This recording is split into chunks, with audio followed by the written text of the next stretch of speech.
Okay, so welcome to another edition of Yarning It Up for Queensland Mental Health Week, brought to you by the SIMNI, our Soroptimist International Moreton North Club. My name's Fiona. I'm a relatively new member to the club, although I'm almost coming up to my 1-year anniversary, and wow, hasn't the first year absolutely flown. It's my absolute privilege this evening to have a conversation with Trish Jenkins, who has been a SIMNI member for many years. And she's got a really interesting story that I'm so excited to share with you all. So Trish, I guess the easiest way is to just jump straight in and I guess tell us a little bit about your story and your journey, because you've had some fairly unique experiences that not a lot of people would expect. And I think it was from those experiences that you've really developed some really strong strategies around how to bolster your own personal mental health, and also, I guess, to help others to improve their mental health in particularly trying situations. So welcome, Trish. Oh, thank you, Fiona. Yes, lucky me. But, you know, everybody gets their own story and their own journey. So as I share mine, if there are things in there that help other people, then that makes the sharing of it worthwhile. So, Fiona, my husband and I were doing fairly well. We had bought property. We were looking for cash flow opportunities, and I started working for a fellow who ran a managed fund. What I didn't know was that he was actually a crook, and he was stealing investors' money in what's known as a Ponzi scheme. And if you don't know what that is, that's where you think you've got an investment and the money coming back to you is the profit that you're making. But in fact, the person is giving you a little bit of your own money back while they pocket the rest. And it needs more and more investors to sustain it, but eventually it implodes. And that's what happened with this one. I didn't know that he was stealing investors' money, and my role was to make sure they kept getting paid each month. And suddenly I couldn't pay them. And so I spent a number of months telling them what he was telling me about the market, that it wasn't guaranteed and that we weren't getting paid. I had 104,000 in it myself. That was apart from our properties. So had he legitimately traded and lost that money, that would have been annoying, it would have been upsetting, but we could have worn it. But he stole it, and along with everybody else's. And I didn't know it was stolen, but I was the contact person that people were coming to and saying, are we going to get paid this month? Where's my money? Where's my money? And it got quite distressing, and they were people were emailing, phoning, turning up at my home, asking, begging, demanding money. And I didn't know how to deal with that. I thought to myself, I've got to fix this. I have to do something. And my resilience ran out because I wasn't trained in how to deal with that sort of thing. And I said to him, look, there's some money over here. Can I use this to pay people because they're desperate? He said, all right, do that. He didn't care. So I did. And that money was not for them. It was for another purpose. And so what I did was effectively a breach of the Corporations Act. Now, that happened in 2005.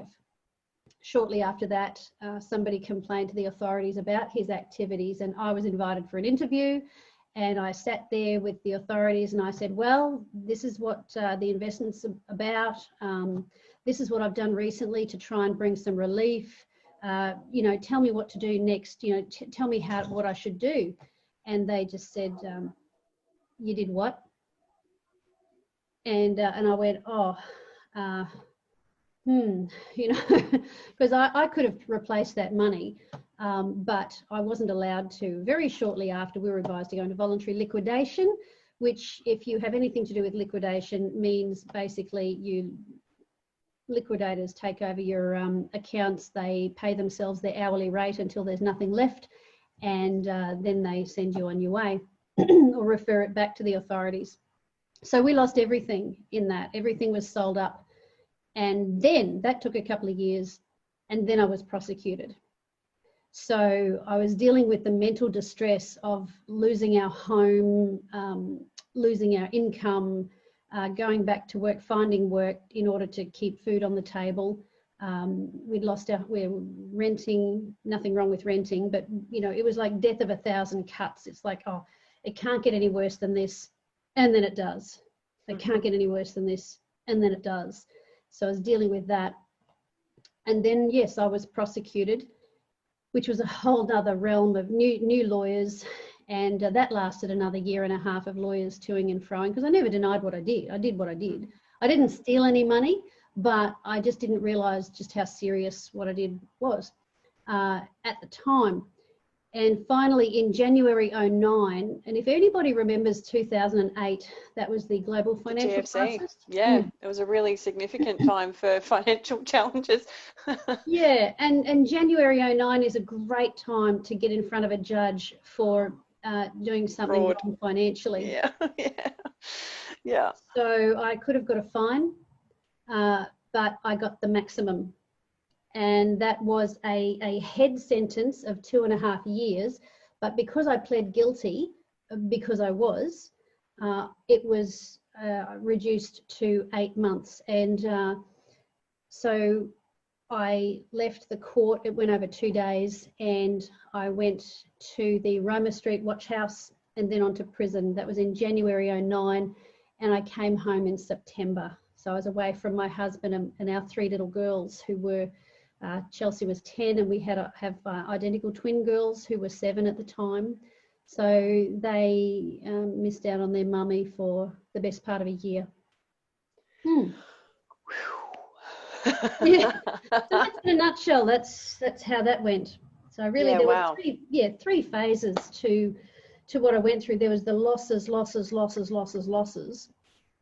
and then there was the incarceration period, which was a different toll on my mental health, and I did learn some strategies for coping there. And then there's the coming out of it, which is over the last 10 years, where I've learned some really powerful tools to lift up again, to be resilient. And in fact, Soroptimist was part of that. Becoming a Soroptimist and serving other people, and the support that I got from that encouraged me to publish my book. And well, I was in the process of publishing it, but to have the confidence to promote it and get out there and actually share my story, which was a really frightening thing to do, because I didn't know how people were going to react. Yeah, absolutely. So there's a couple of things that I want to drill in on there. So one of them is that the role that Soroptimist played and how that even came about, because I believe it was in prison that you were actually visited by some volunteers that were part of the Soroptimist Club. So tell us a little bit about that, and then I guess how you became connected to Soroptimist. Sure. Well, actually, the timing couldn't have been better, because I coped fairly well, I thought, in prison for the most part, and then I was moved to a facility that was actually the minimum security area, which I coped less well with, and I guess it was at about the midway point, perhaps a bit later than midway, about midway, and it really got dark for me, and I really began to despair. I actually coped better with the roughies in the maximum part, because they're kind of upfront, they are what they are. Yep. And the minimum security ladies, some of them are okay, but they tend to be a better, I don't like to use the phrase better class of criminal, but they're a bit more, they're not so much openly aggressive as more backstabby and sneaky if they don't like you. And okay, people ask me what was prison like. If you can remember about the 9th grade at high school, when girls are at their worst. Yeah, and emotional warfare is the weapon of choice. That's what it's like. Yeah, right. So it's, you can't be her friend if you're my friend, and just the backstep, and even today I'm less tolerant of that than I am the openly aggressive. I just find that hard, because I'm a natural, believe it or not, I'm a naturally trusting person. I'd rather be open and upfront. having said that, I was at a particular era of despair while I was there. It was pretty hard. And these two ladies turned up, because we get these volunteers in from time to time to do craft and other, you know, do-gooding type of stuff to make us feel like, you know, we're not so wretched. Yeah, we're not the scum of the earth. Throw us a few bones. And well-intentioned, but it was Tony Baker and another lady called Lilius, and they came in. Tony had a Beauty Within program, she called it, and I think Lilius did some relaxation exercises, but Tony had these skincare, hand cream and a hand scrub, and we sat around a table with a bowl of water and a towel, and we did the thing that women do when they're sampling products and stuff, and, you know, rinse the hands and the smell. And I was reminded that I was a woman. I wasn't just prisoner D42586. I was a woman and I had value, and that these were the kind of women that I had been, but I still was. I was just having this journey. And it just reminded me of my human dignity. And when I came home, I mean, who remembers the name Soroptimist? I mean, yeah, it's an unusual. Anytime you say it to someone, they're like, "A what? I know. I have to explain it. Soros meaning sister, and optimist meaning best. So best for women. And I happen to remember that, and I rarely remember names. I'm a bit ignorant like that. But I remembered her name, Tony Baker. It was in my head, and I went, right. It was a number of weeks after I'd come home, and so I looked it up on the internet, and I phoned the nearest club and very hesitatingly said, "Oh, look, would you happen to know these ladies?" And she said, "Oh, yes. And I said, "Oh, look, I just wonder if you wouldn't mind passing on my thanks and just let them know that I'm okay, I'm home and I'm okay, and I just wanted to say thank you." And I was invited to a function, which was for International Women's Day, and I hadn't even heard of International Women's Day at the time. Yeah. So I went along, and I was made to feel welcome. I was handed some things to put out on the tables. Could I help them out? Sure, I can. And I was made to feel part of it, and that did more for me than any charity would. I didn't want to be a charity case. I wanted to be accepted and have my dignity restored and to be normal.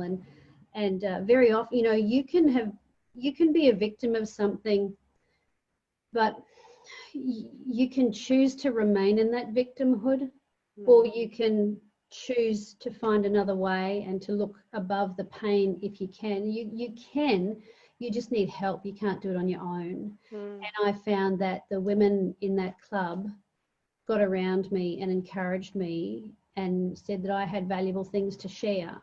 And so I had that gentle, firm, maternal push to I had a book on my that I was publishing on fraud warning signals, and I was really scared about bringing it out because people would find out what had happened, what I'd done, and how would it be received. But the book was on women's finance and how to make better decisions in finance and relationships so you don't get taken advantage of. And so that was the start of my professional speaking career. And that was thanks a lot, in large part, to Soroptimist. And it was really start of your rebuilding phase, wasn't it? What really resonates for me in that chapter is that sense of community and belonging that you found, and how crucial that piece of the puzzle is in helping us to restore our sense of self, our sense of self-worth, our sense of well-being, and that sense of community and connection to others, and in some respects even a reminder that we're part of something bigger, that it's not just about us, because when you're in that sense of despair, it's very easy to just be consumed by what's going on for just you. When you actually connect to community and connect to others, it's a lot easier to actually almost, take the spotlight off your own worries and focus on how you can actually be of service to others. Yes, and look, there are lies that go on in our heads, and some of them come from our past. And one thing I've learned is that everybody suffers rejection, and to some degrees worse than others. And when you have trauma, it will trigger every hang up you've got. It'll trigger the rejection from when your parents broke up when you were 3 or 5, or it just, the stuff that's been hurt inside you gets triggered and comes up, and you react accordingly when trauma happens to you. And just becoming aware of that can help you to question your own assumptions. So what helped me was knowing that my fear of rejection was common and normal, that everybody suffers it. That's why we're shy to join a club. Oh, what if they don't like me? What if they're mean? And sometimes they might be, but we have to join community anyway. We can have a sense of isolation that our fears and our rejection reinforces, so that it stops us from reaching out to connect with someone. But I did know that my mental health depended on support from others. I cannot do life on my own. It is my personality type. So when I came home, I did find I was testing out acquaintances and friends to see whether there was the potential for a good friendship there. And I was careful about it because, some people are, oh yeah, okay. But they're not really going to be friends. But when you find a group, and sporting clubs are very similar. If you join a sporting club, you will find that you'll build some really good friendships in those too. Soroptimist suited me because it was women who had a heart to serve. Now my heart, one of my coping, well, I don't know whether you'd call it a coping mechanism, but when I was in prison, your own suffering is hard, but there's also that saying that, I thought I did it tough because I had no shoes till I met someone who had no feet. You know that one? And I was in prison feeling sorry for myself, but the second I did, I would look to my left and there'd be someone who couldn't read or write. I'd look to my right and there'd be another woman who was glad to be in prison because she was getting belted up every day at home. I'm like, who lives like this? Who lives like this?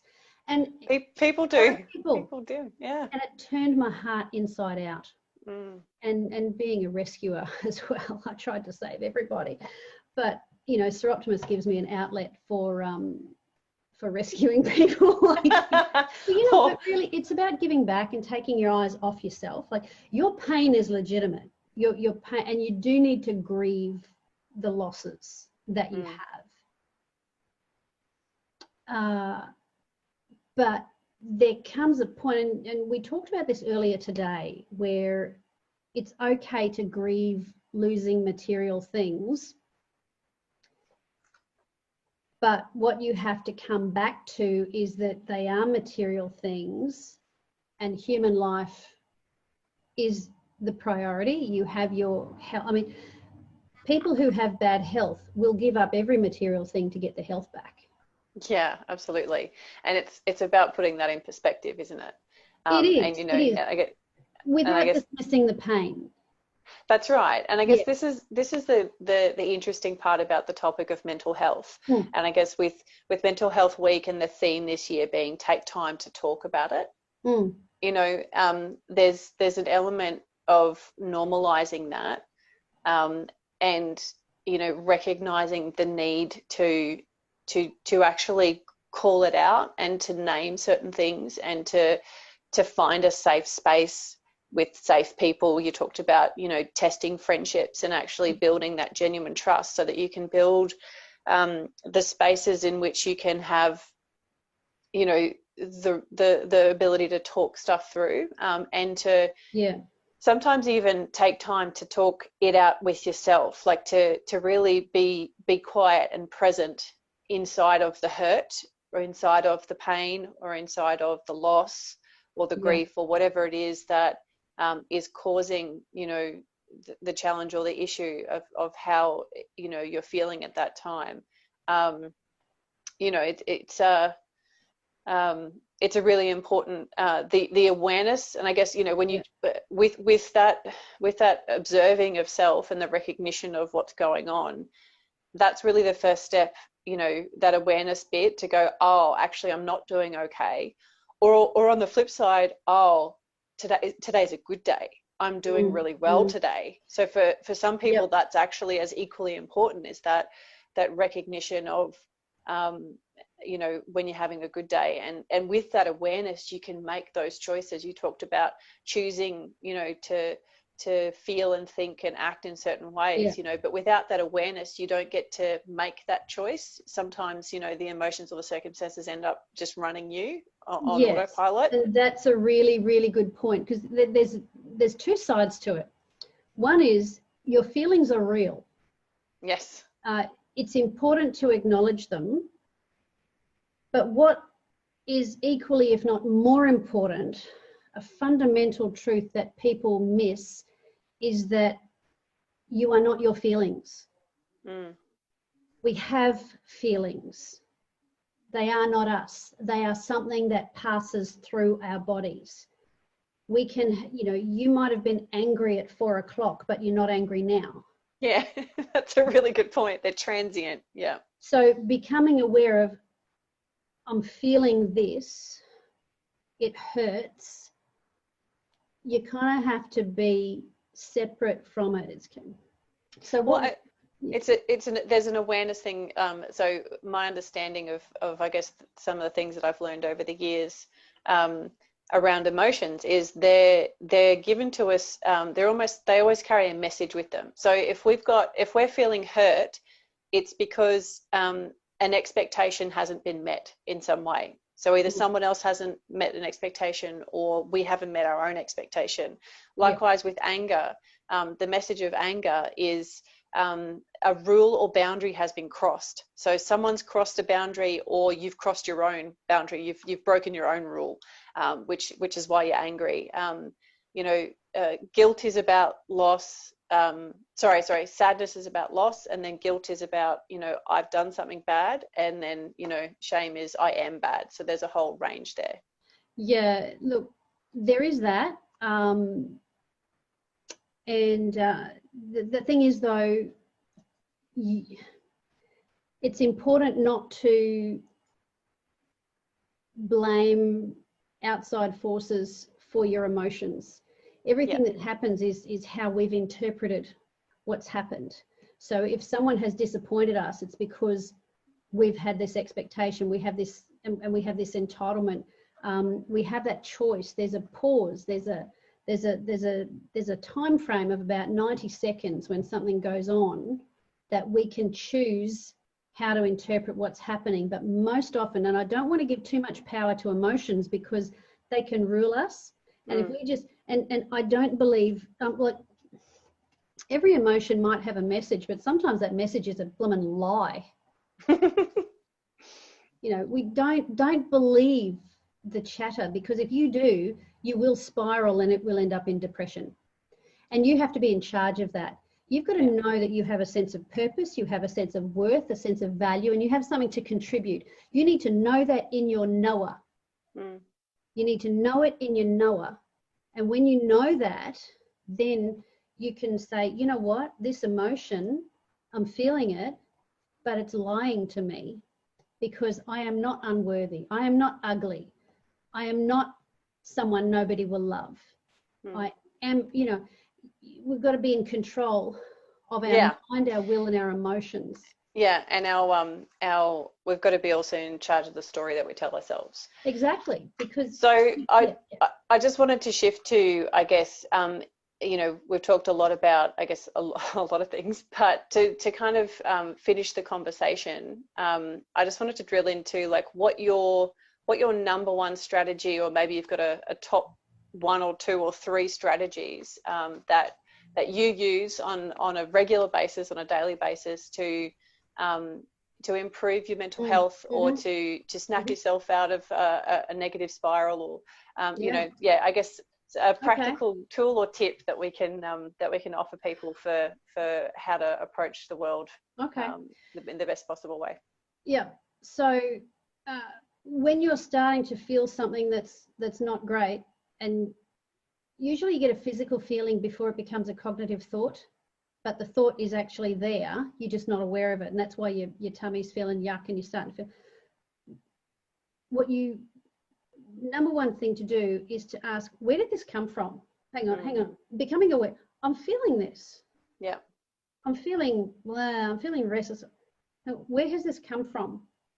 And it might be that you were on Facebook half an hour earlier reading things that disturbed you. And you see, then it's starting to manifest and disturb your day. You have to, so there's that. You've got to question what's coming in and going, is that consistent with my value? Is it true? Because most of the time we just believe the thoughts that come in. Is it true? You know what? That's come from that. It's come because I'm overtired. I'm hungry. I'm lonely. I'm this or that. No, so that's not true. And what can I do? Have something pre-planned that you can do, that use your go-to, that feeds you. Now that might be good music that's healthy. It might be, for me, it might be a preaching message from someone that I really enjoy listening to, because it uplifts me. You might need to go for a run.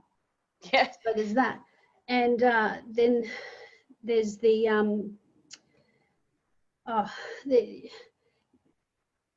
you have three daughters. Do you have advice that you give your daughters on a regular basis? All the time. Yeah, of course you do. All the time. It's usually about their emotions and controlling their thinking. But here's an exercise. And you're from an athletic background, Fiona. Yes. Yeah. Just as running is more powerful than walking, you would agree. Yeah.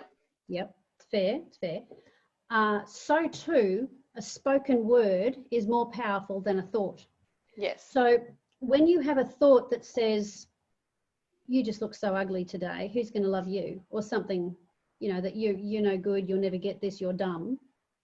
You have that thought come in, you got to arrest it and say, actually, I may have felt that way, but in fact, I am worthy of love because I am valuable. And, you have an answer for that, but you speak it out loud. And you speak out loud the things that are truthful. My husband loves me. He's a good man. He's a good provider. Because he might have just forgotten to give you a kiss goodbye in the morning, and you're like, oh, he doesn't love me. And you're telling yourself this whole story. It's like, no, what is the truth for me? Now, people say the truth is whatever you feel like it is. No, because there are lies that go on in our head. Yeah. Now they can feel true, and you can make them come true. Yeah. But we have a lot more personal power than what we think. So you have to control. Here's the other thing: is control your mental ecosystem. What's going on in your world that is feeding that negativity? Sometimes you might need to distance yourself from a friendship. Yes. Sometimes you might need to have a conversation. I've had to say to someone close to me, you know what, I know that you're hurting. I know that you lost money, but I just can't have this conversation again, because it makes me want to just dig a hole and fall in it and cover myself up. And they're like, oh, they hadn't thought about how it was affecting me. They just wanted to vent, because when they saw me, they were reminded of their loss. Yes.